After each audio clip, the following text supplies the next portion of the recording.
Hello and welcome to the WIHS Journal, Public Affairs from 104.9 FM. I'm Paul Kretschmer. On today's broadcast, we'll be speaking with a lady named Ruithanne Johnson. She has the perspective of a 12-year-old as well as her current life. The story she's told is Girl Sailing Aboard the Western Star. The book actually I wrote when I was around 12 and 13 years old. It was my personal journal about a time of my life when felt like it was upside down, sort of like today, in our times now, we feel a little upside down.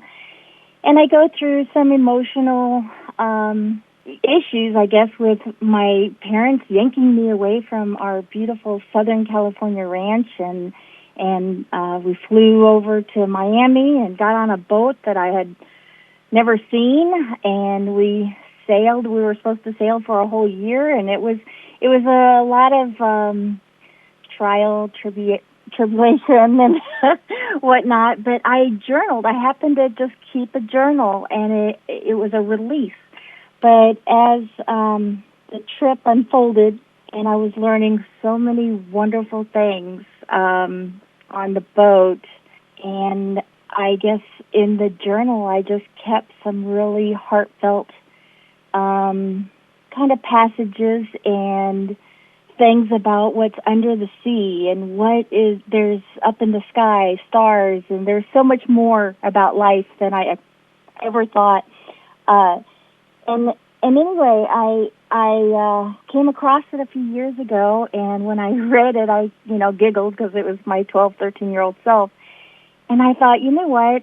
I would really like to share this with people. It's a little, it's raw. It's out there. I wrote it when I was 12 and 13. But I thought this is a cool thing to share, especially with those who love adventure. Maybe if they have or haven't been on a boat. Now it is in a time where there's no cell phones, no communication like there is today, no satellite. So I talk about the sextant and how we, basically sailed using the stars, the horizon, and how if we ran out of food, we fish. It was just a whole new world. And I just decided that, you know what, I'm going to spruce it up a little and sell it. And I kind of laughed at myself going, well, at least my kids will know about my life back then.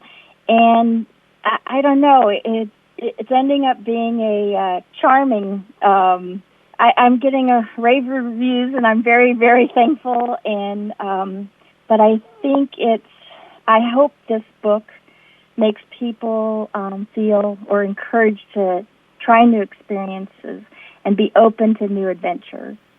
And when something goes kind of topsy-turvy, we can come out on the other side stronger. And I think it helps, it's kind of like today's, we come out the other side hopefully stronger and better people. That's what I hope.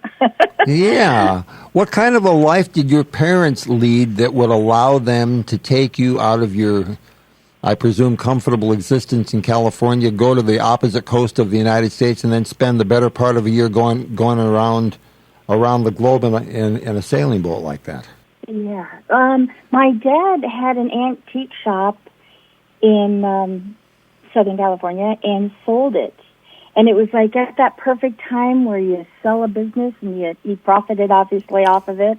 And we had sold quite a few of the hunter thoroughbred horses at the time, and they were just able to leave. Plus, I guess I'm going to tell you a little bit about why we left.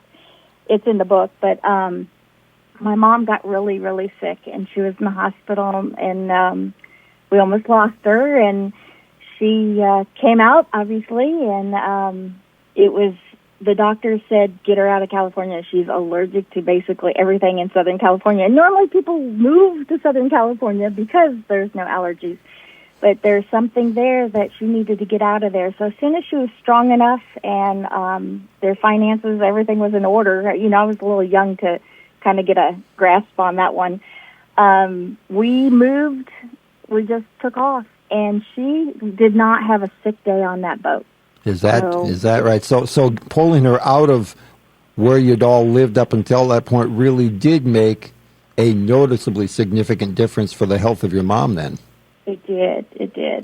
What are some of the things that you can say now that you learned as a result of that? You mentioned the way the navigation was handled, using sextant instead of what people would think of now, which would be some kind of a direction finder or location finder like GPS systems and things like that. Was it the intention of your mom and dad that there are aspects of being there like that for that extended length of time that you would learn as a result of simply spending that time and being an active participant in the trip that you had not known before, but that they intended that you should have an opportunity to learn and pick up and carry forth from that then? I'm not sure about that. I knew, or they knew, that I would learn as we went. Now, we did have sailboats in Southern California. So I had sailed. We had taken these long week trips down to Cabo and down to Baja California. And so it wasn't like we were completely landlocked and we were ranchers and then all of a sudden went on a boat. So there is a background in boating, but I don't think I ever fished. Oh, well, I guess we did have tuna. There was quite a few things that I didn't know there was such thing as a water maker. My dad surprised us with 2 jet skis. Back then that was when they first came out, so it was only the stand-up kind.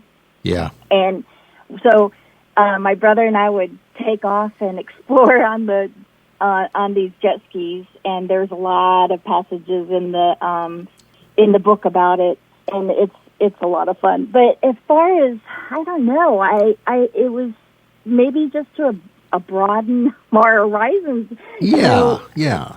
There's nothing wrong with that. Yeah, I learned a lot about weather. I can read the clouds, and I can feel when weather's coming or when it's past. Or it's very interesting because still, even to today, I'm like, I don't know why, but we are going to hit a storm. Mind you, there's news, so they normally tell us, but I can go, I think it's going to skip us. I have no idea how I got that but maybe it was something I learned on the boat. Yeah. I don't know. I'm not a meteorologist either. Yeah. I just sense it. I can read some of those things sometimes too, but that's only because I had a couple of meteorology courses as minors or electives, rather than actually becoming a full-fledged weather forecaster. Certainly. Were you in motion all the time, or did you spend time at anchorages from time to time? Touch land and tie up for a while before moving on. What was the flow of this encounter like?